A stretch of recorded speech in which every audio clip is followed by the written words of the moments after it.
I think that, yes, it was a grossly unethical experiment because you are playing with an entire country, the psychology of an entire country without their consent or awareness.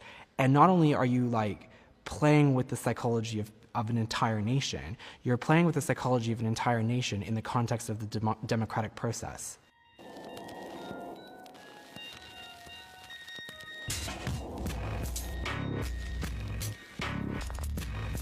If you want to change politics, you first have to change culture because politics flows from culture. So if you want to change politics, you first have to change people to change the culture.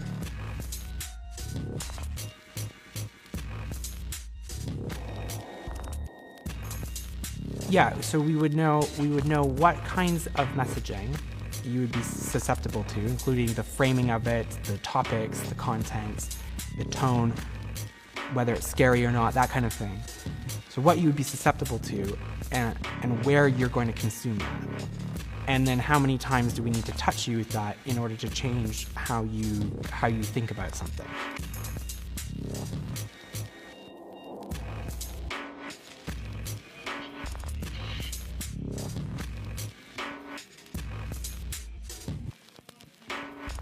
He's been called a street fighter and the most dangerous man in American politics.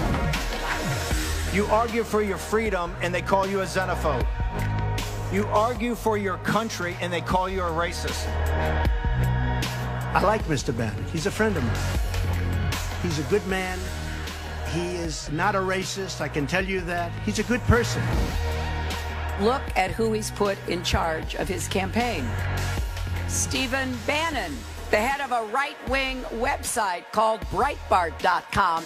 Breitbart embraces ideas on the extremist fringe of the conservative right. Let them call you racist. Let them call you xenophobes. Let them call you nativists. Wear it as a badge of honor.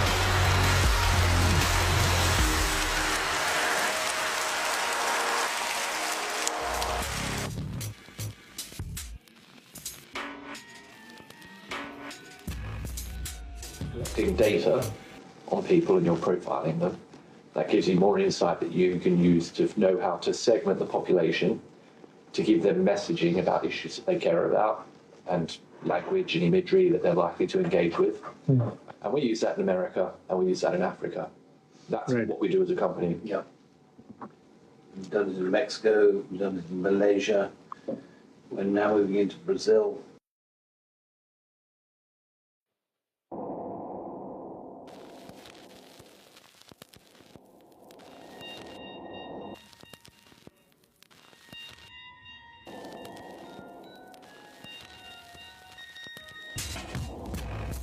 We have rebranded the entire party twice, written their manifesto, done 2 rounds of 50,000 surveys. Huge amounts of research, analysis, messaging. And then we write all the speeches and we'd stage the whole thing. So just about every element of his campaign. There's no good fighting an election campaign on the facts, because actually it's all about emotion. Whatever the political message, subtlety is key. It has to happen without anyone thinking that's propaganda. Because the moment you think that's propaganda, the next question is, who's put that out? Yes.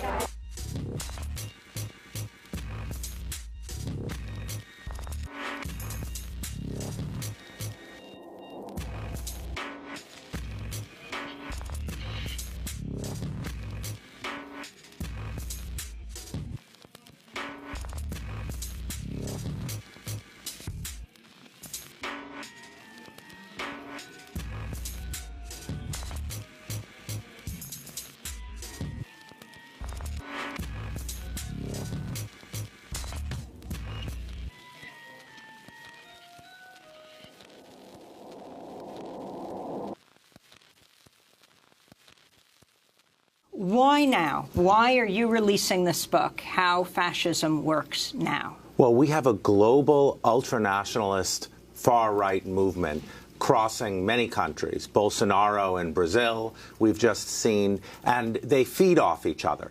So I think right now it's very important to make people aware of the features of fascism. The 10 pillars of fascism, what are they? The 10 pillars of fascism are, number one, a mythic past, a great mythic past. Que época maravilhosa. Você podia ir para a rua com segurança. A tua família era respeitada. O policial era policial. Que moral tem para falar em democracia? Nós não tem moral nenhuma. Democracia e liberdade tinha, sim. Presidente, subtenente Gonzaga, no período militar. Hoje nós vivemos presos dentro de casa. Number two, propaganda. There's a certain kind of fascist propaganda where everything is inverted. The news is the fake news. Anti-corruption is corruption. Mais fake news da Folha de São Paulo. Mentira! Nunca falei isso. Mais uma covardia dessa imprensa suja. So three, anti-intellectualism. As Steve Bannon said, it's emotion, rage gets people to the polls. We got elected on lock her up and build the wall. Hitler in Mein Kampf says, you want your propaganda to appeal to the least educated people. Number four, unreality. You have to smash truth. So reason gets replaced by conspiracy theories.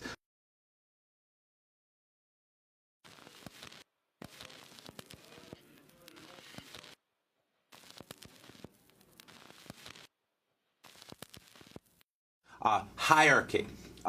In fascist politics, the dominant group is better than everyone else. They were like the loyal, the great people in the past who deserve respect just for being them.